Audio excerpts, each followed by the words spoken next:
Hey there guys, the Network Berg here, hope you're doing well. So in this video, we will be covering how to install a FortiGate VM on VMware Workstation Pro. However, I want you to not just think about this as a VM, because what I'm going to show you, it's going to be applicable to basically anything FortiGate, because I'm going to be covering FortiOS, which is the operating system that FortiGates use in order to connect and give you all of the nice features that come with FortiGate. Now, why have I chosen to cover FortiGate?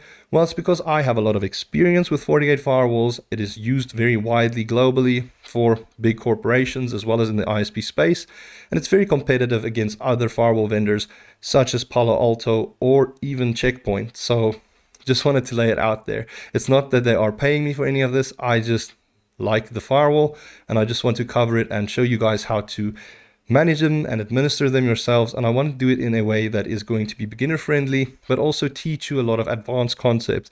So you will see a lot of different videos coming out. I will put this all in a playlist. This is just going to be the intro video to show you how to get started and how FortiGate basically works. So let's get into the video.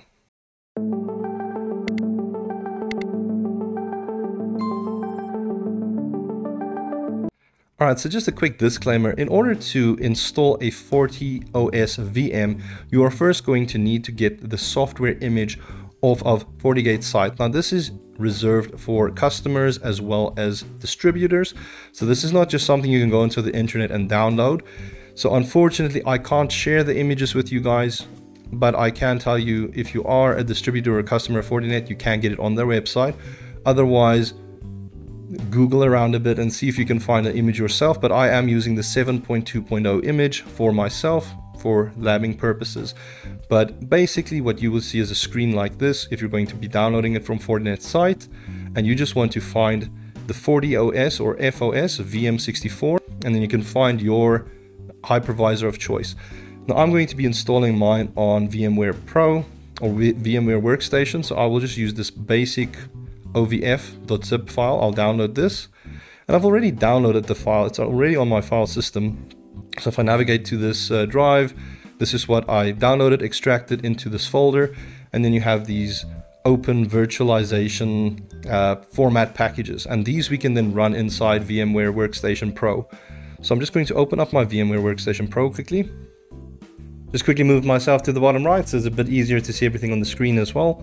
What I'd like us to do is just click on or right click and open, and then we'll open this new VM. So I will open this FortiOS VM64.hw07, and then we'll basically be running me through some prompts. I can give the virtual machine a name, so I might make this tmb-lab-01, or let's make it fgt01, and I can set where I want to store the virtual machine. So I will store this under the same folder where I downloaded the VM earlier. And that is it. So I will just continue. And now it's going to ask you some additional parameters. And these are basically just what the FortiOS is and some basic settings that you can update here. But I'm just going to import this, and I'm going to change some stuff while the device boots up. It's actually now imported this VM, but I'm just immediately going to shut it down. Reason being is all of these network interfaces are currently just bridged together onto my actual LAN adapter. So this isn't really what I want. So what I'm going to do is just edit the virtual machine settings. Now this first adapter is actually going to be the management interface of the device. So I could just add this on a random network. I'm not really going to use the management interface, although typically you want to use the management interface because it allows you to either connect onto a switch to the firewall or just take a cable and plug in directly into the firewall. And typically you would receive a DHCP address on 192.168, I think 99. whatever, and you should be able to access the firewall this way. But we're going to do it all through the command line and just add our own interfaces, just very basic setup. So the first network adapter I'm not really going to use because that is my management interface. Second network adapter will be your port 1, and in my case I want to use that as my WAN interface. So I will just set that to be NATed with my hypervisor so that it can obtain an IP address from the hypervisor and get internet breakout that way. And then my network adapter 3 is going to be my LAN adapter that's actually going to be connecting to an Ubuntu VM that will act as a LAN segment, a network that's sitting behind the firewall that we can enforce firewall rules on and just actually get a better feel for what it might be like in the real world, because you definitely want to firewall some stuff. It'd be weird if you just have all the interfaces bridged, because you know it's not really going to be the nicest experience. All right, so my network adapter 3, I'm putting that in the custom virtual network, which is VMnet 19. I've placed this Roam Ubuntu VM in that same network, so they should be able to access each other. I'll click on OK, and I'll just power on the VM. It is very important to note, wait, before I do it, these trial VMs are hard-coded with specific resources, so you can only use one processor and 2 GB of RAM. If you try and push this up, it basically breaks the trial or evaluation license, and then you can't do anything with the firewall. So don't tweak any of the settings, leave it as it is here. Just run the VM so that it can bring up the system.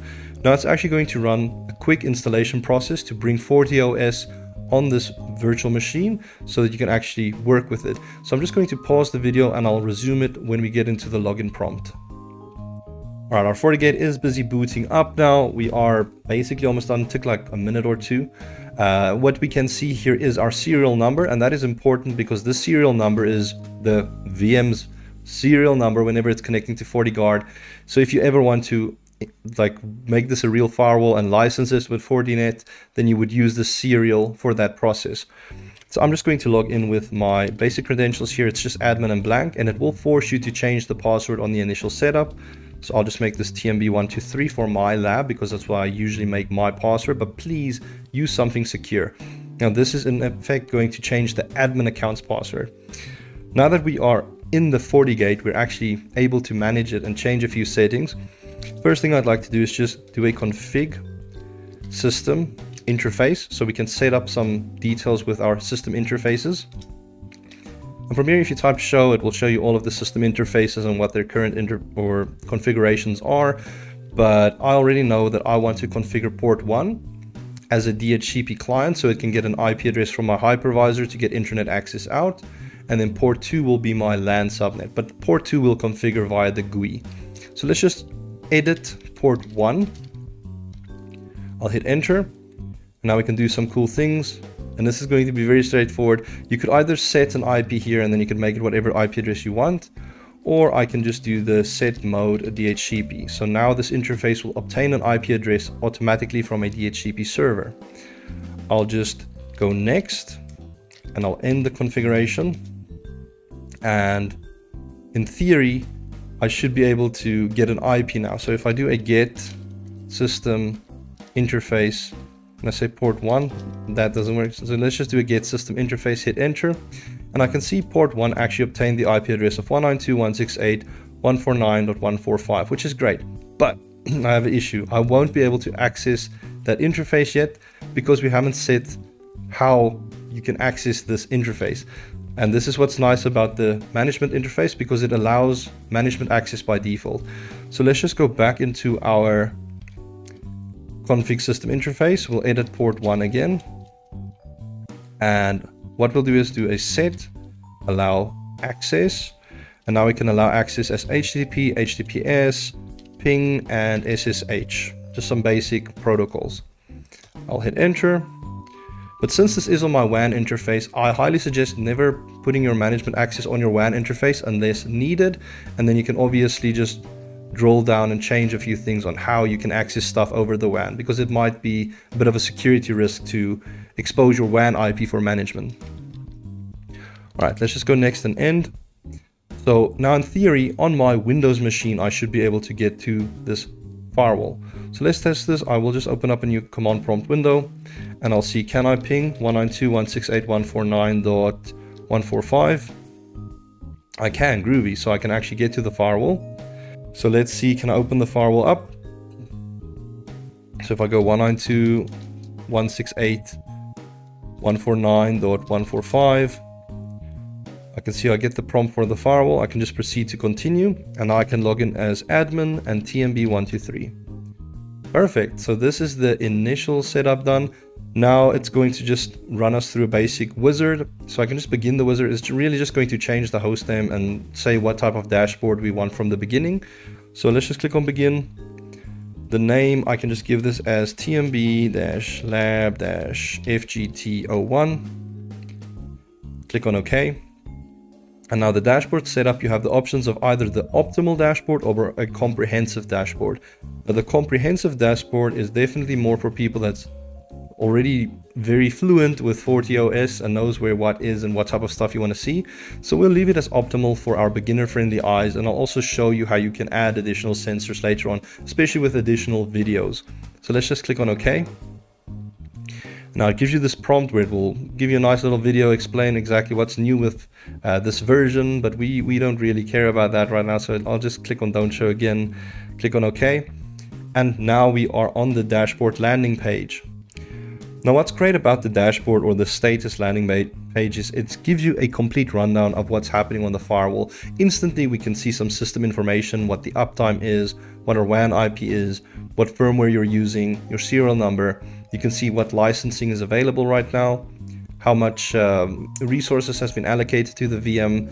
You can even see stuff like your CPU usage and your memory usage, and even how many sessions are on this. Oh, and obviously administrators, how they're connected. So I can see admin is logged in on console and on HTTPS at the moment. So if anybody else connects, you can see who's connected and working on this firewall at the moment. If you want to change anything with this layout, you can by just clicking on a block. You can drag it and move it around however you want, so you can make this look however you want it to look. You can also just remove widgets by clicking on this drop down, click on remove, or you can resize or change the settings from here. If you want to add any additional widgets, you can just click on the plus widget button, and now you can search for any specific widget you'd like to add. So just think of this as additional information that you can see on the landing page. So maybe one thing I'd like to see is if I go to my network, maybe I want to see stuff like, actually let's scroll a bit down. I think I want interface bandwidth. That is under network. Great.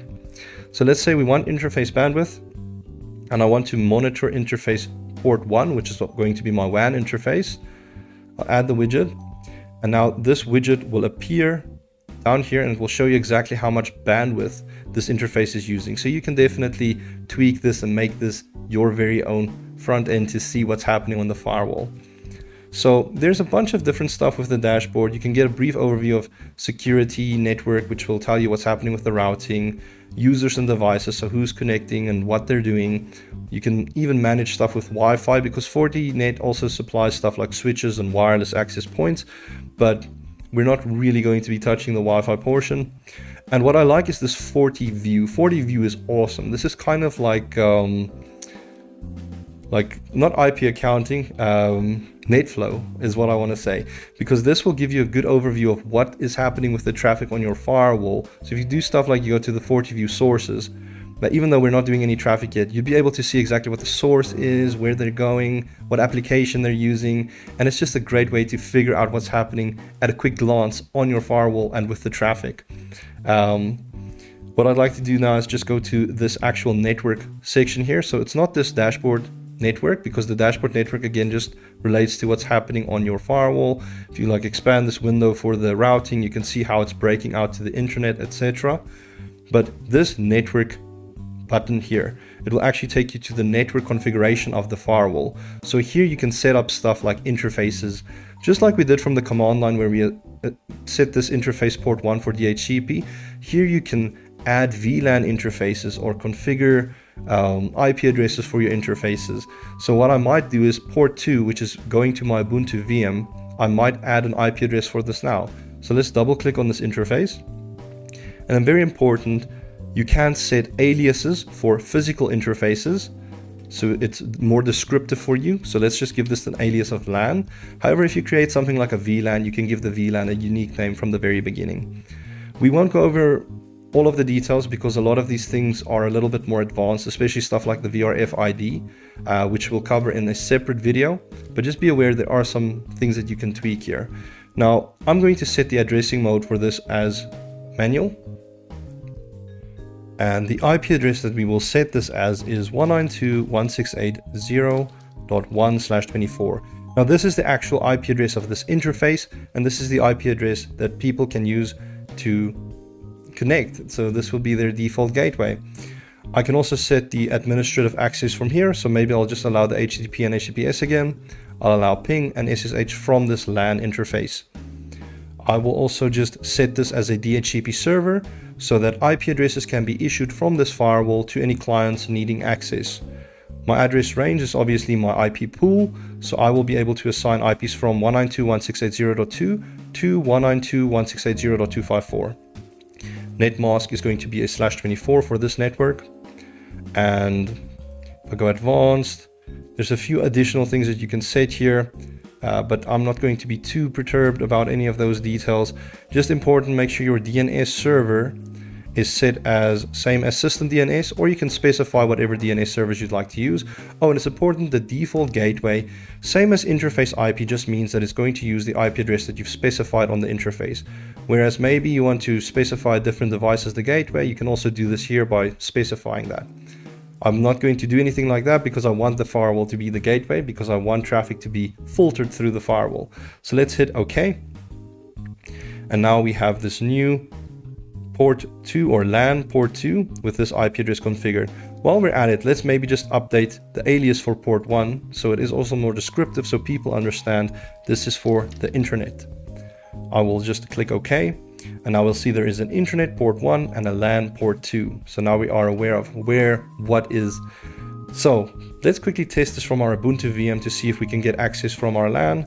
So I'll go back onto VMware and I'll go into this Ubuntu VM.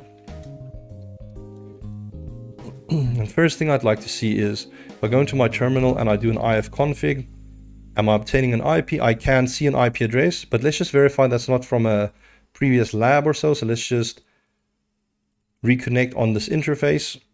And if I do an ifconfig, I see I still obtain the IP.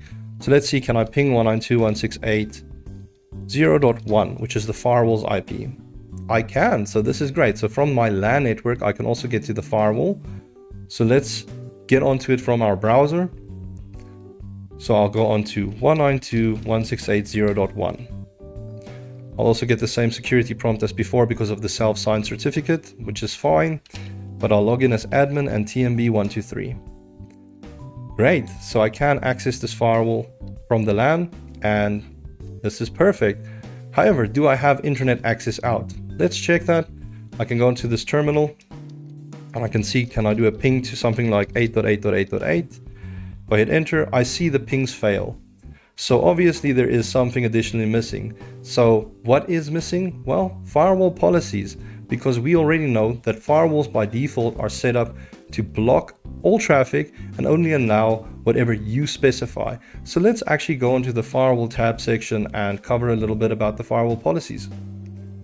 So from here, we can actually just go onto the policy and object tab, and we can click on firewall policy. And from here, we can actually add new firewall policies. Now, it's important to note there are various other options in this section. As you can see, there's addresses, internet service database, services, schedules, virtual IPs. But what I really want you to understand is these additional features are more or less things that you will be able to use inside your policy to reference them.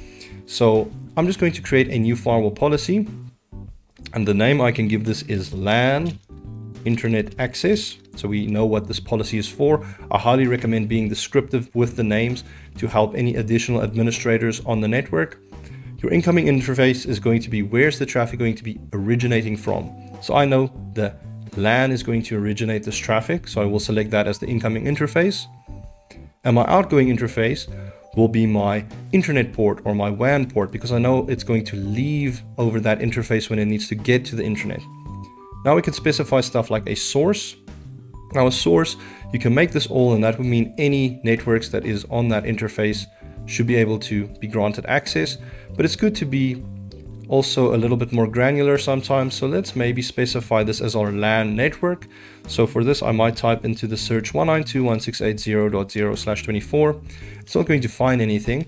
However, this is an address object we want to create. So we could create this object by either going to addresses and creating it, or we can do it through the policy like I'm doing now. So you can just click on this create button. This is so awesome. We can now create this as an address. I can just paste the address again in here or retype it, make a dash for the name and call this LAN network. And now I can just specify what type is this. Is this a subnet? Is it IP range? Is it FQDN? Is it geography? All kinds of different types that you can select.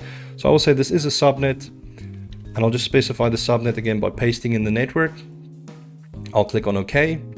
And now the address is here. So I can click on this, and now that will be my source address. So only this source address will be able to access the internet.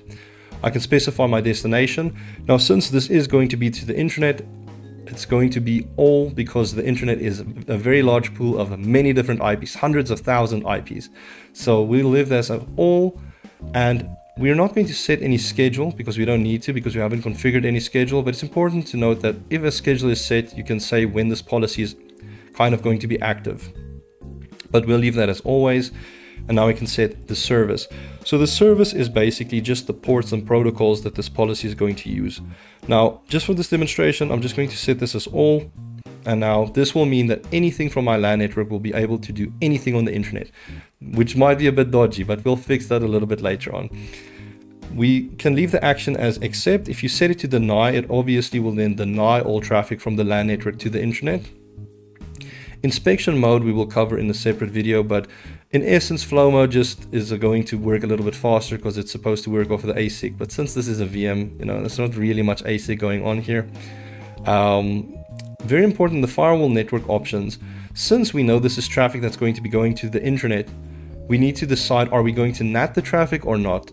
Sometimes you might have public addresses sitting on this LAN interface. Maybe it's a DMZ that has public IP addressing. Then obviously you wouldn't want to NAT that traffic, then you can just turn that off. But since this is now going to be a basic setup where it is like a home internet connection going to the WAN or the internet, we will enable NAT. Now we get to say, how do we want to NAT the traffic? Are we going to use the outgoing interface address, which is basically just going to use the IP address of our internet port? So when traffic leaves the interface or goes out of this firewall, it will then be NATed out as 192.168.149.145, so that the rest of the other networks can see that as the address. Or you can also use a dynamic pool, which just means if you have a pool of IPs, so let's say maybe you have a /29 or /28 network from your ISP and you want to use a specific address and NAT it out as that, you can use a dynamic IP pool for that, but I'll show you guys how to set up those type of NAT configurations in a separate video. Security profiles are awesome as well, because this is where the strength of something like a next generation firewall comes in with the UTM features. So here you can activate stuff like antivirus, web filtering, DNS filtering, application control, or even IPS/IDS, just to secure your network a little bit more. But obviously this requires a subscription, but since we have this trial license, we should be able to use these features, but we're not going to put them on for this initial video. We will create separate videos covering each of them in detail. Now we can also set how we want to log the traffic. If we don't want to log the traffic at all, we can just turn this off. If we want to log the traffic, you tick on the button and then you can specify only security events, which is basically like alerts, or do you want all sessions? So I'm a little bit finicky, so I usually like to just log all sessions as well. And I can say generate a log when the session starts. So the moment the source tries to create that connection or the session, it's going to start logging that traffic as well. We can also write a nice more descriptive comment, which is a lot more characters that you can put in here. So here you can also just be more descriptive. So I can say this policy is used to give internet access out from the LAN. And then we can also set to enable the policy or disable the policy. If the policy is disabled, it obviously will not work. Whereas if you click on it and it is enabled, then that's what you'll see. I'm going to click on OK. And now we can see a new policy. Now, something I want to show you is you do have different types of views. I typically use the by sequence view because it is a firewall and it works in a sequential manner, meaning it will read firewall rules from top to bottom until it finds a match, and then it will action that match accordingly. And if it doesn't find any match, it will just hit this implicit deny rule and drop the traffic. Now, sequence shows you all of the policies like that. If you go to interface pair, it will basically show you what the incoming interface is and what the outgoing interface is. Now this can also be nice for just quickly finding a list of policies between two interfaces, because if you maybe manage a big firewall with hundreds of different interfaces, then this might be a better view for you to just find what you're looking for. But either or works. One cool thing that I like about FortiGate, and this you'll see with a lot of these menus, is at the top with the columns, if you right click, you can add additional type of things that you want to see. So let's say maybe you want to see something like when the policy was last used. You can click on the last used button and then it will put this tick here, and then you can click on apply. And then if you scroll to your far right, you'll see it will tell you last used, and it will say exactly when the policy was last used. And this is just like hidden information that you can add if you ever need to see what that policy was doing. Cool. Now let's actually see if our internet is working now. So let's go back onto our terminal and let's see if I ping 8888 now, I'm able to ping out. So this is fantastic news for us. If I do a ping to a DNS entry, so let's say www.google.com, that also resolves, so we know we do have internet access out. Let's actually open up a page on our browser. So I might go to www.youtube.com and I see YouTube open, so this is awesome. And let's see, can I find the network Berg? A little bit of self-promotion and I can get to my own channel. So internet's definitely working, so I'm very happy with this. And if we just click on firewall policy again to refresh the details, we can see exactly how much traffic has sent across this policy and when it was last used. Now let's actually look at that FortiView details, because I'm going to go back to the dashboard. If you look at our FortiView sources, and this is where you'll see where FortiView is so awesome. You can see what the source is, you can see how much traffic it did, and if you click on the source or double click it, it drills down on it even more. So you can even see stuff like the destinations, it will tell you where it connected to. You can go to the policies tab, it will tell you exactly which policies it used for this access. You can see the sessions. Really, there's so much information that you can gather from here. So this is great for troubleshooting and finding issues and maybe seeing who's using bandwidth and what they're using it on. Because if we look at stuff like the destination, you can see the application was HTTP, or HTTPS. So if you wanted to, you could apply some type of shaper to the HTTPS traffic from this IP just to help normalize some of the bandwidth usage, which is really cool. And I'll definitely show you guys how to apply stuff like traffic shapers as well. It's just not really something that's needed if you're just first starting out on working on these firewalls. All right, next thing I actually want to cover is the logging now, because logging is obviously important. So if you go to the log and report section, you'll see there's different options here. You'll see your forward traffic, which relates to traffic that the firewall has passed on, that's routed through the firewall. You have local traffic, which relates to stuff that the firewall is really doing. And then very important, your system events and security events is where you can drill down into specific stuff, either relating to your system or relating to, let's say if you had a web filter applied, then you could look at this specifically to see what's happening with the web filters. Now you can tweak some stuff with your log settings. What's pretty cool is you can send logs to something called a Forti Analyzer or Forti Manager, which is like a cool place where you can do additional reporting, like pull some pretty cool reports to send to customers. But it's just important to note how traffic is being logged. So at the moment, it's set for customize and it's only log local out traffic. So let's just set this for all, so it logs all traffic. And if I apply this, now the firewall will actually start logging more information, obviously. So now I'll be able to see more stuff if I look at like my forward traffic, which is nice for me because now I can see from here as well what is happening. Because if anything was specifically being denied, you would see that it's giving you this cross mark here and it will tell you that it's denied. And if you click on any of these logs or double click, it brings up this little panel that gives you more details so you can see exactly what's happened with the policy, when it started, where stuff connected to. Just really useful information to help you with some troubleshooting as well. Now the last thing I want to cover now for this video is just the system settings. So with the system, this relates to things for the firewall itself, obviously. Now here you can set stuff like your administrators, which is very useful because you typically don't just want one admin account, so everybody just sees admin, logs in and makes changes. You typically want to have a user account for each administrator so that they can manage the firewall accordingly, and that it's also on a change log whoever made changes. So if you needed to create a new admin account, you can just click on create new. You can say it is an admin account, or you can create one of these other types of admin accounts. Again, we'll cover it in other videos. But let's say I wanted to create a new admin account.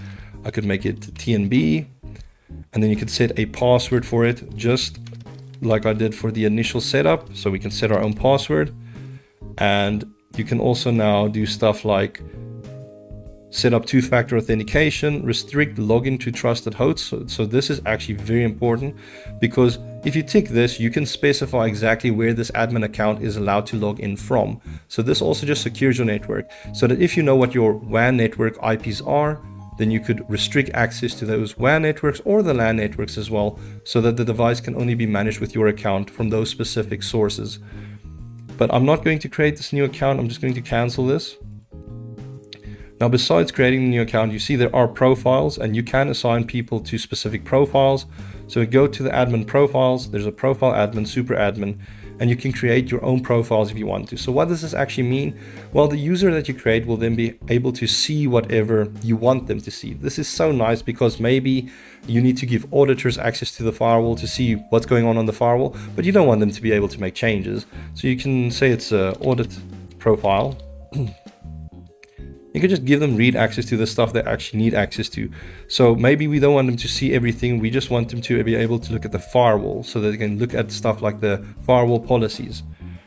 And if I okay that, then you could assign this audit profile to whatever user that auditor will be logging into, so that they can only see this firewall section here. They'll only be able to see the policies and objects.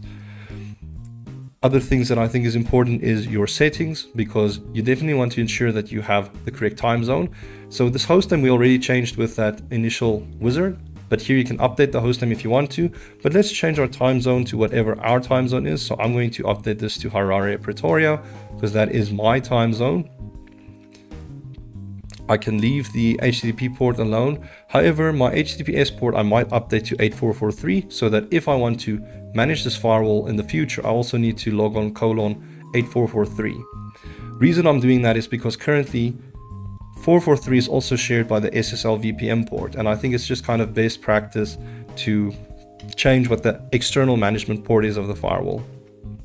SSH port, if I want to update this, I can make it something like 2202. And I can just scroll down. We can also change some stuff like the theme. I can make it maybe like Onyx, and then you see it updates the theme and it looks really nice. And very basic settings. And what I like about Fortinet or FortiGate in general as well is you'll see there's always, if you need more help or figuring something out, at the right there's some panel that will tell you, hey, how to do this or that, which is really, really cool. So let's just apply this.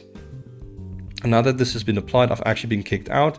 And there we can see it's already defaulted to this new port. So I can just refresh. I can click accept. And now I've logged onto port 8443 to manage this firewall on its HTTPS connection. So that's really grand. Now, to end off the video, I just quickly want to see, can I still get onto YouTube? Cool. Now, since this is a firewall, we obviously just want to be more restrictive with our access. So let's go back into our policies. So I'll go into firewall policies. I'll go into this LAN policy here. And now instead of allowing full access out to all ports, because this means all users can get to really dodgy sites, maybe some peer-to-peer connections and stuff. Maybe we don't want that. So all I'm going to do is look at the FortiView. And from here, can check at my destinations, and here I can see this thing is doing traffic on HTTP, HTTPS, DNS, and some UDP stuff as well, and ping. So let's just update our policy accordingly to allow those specific protocols.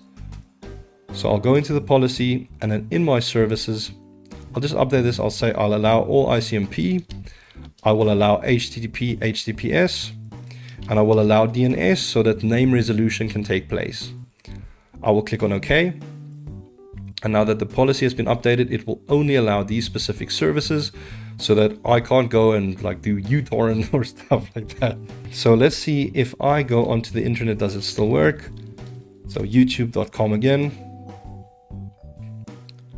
And let's actually make sure, can I still ping out? I can. Not sure why the browser is being a bit of a hiccup now. Let's see, can I go to fast.com? And that I can access. And there we go. So I can see some speed happening here.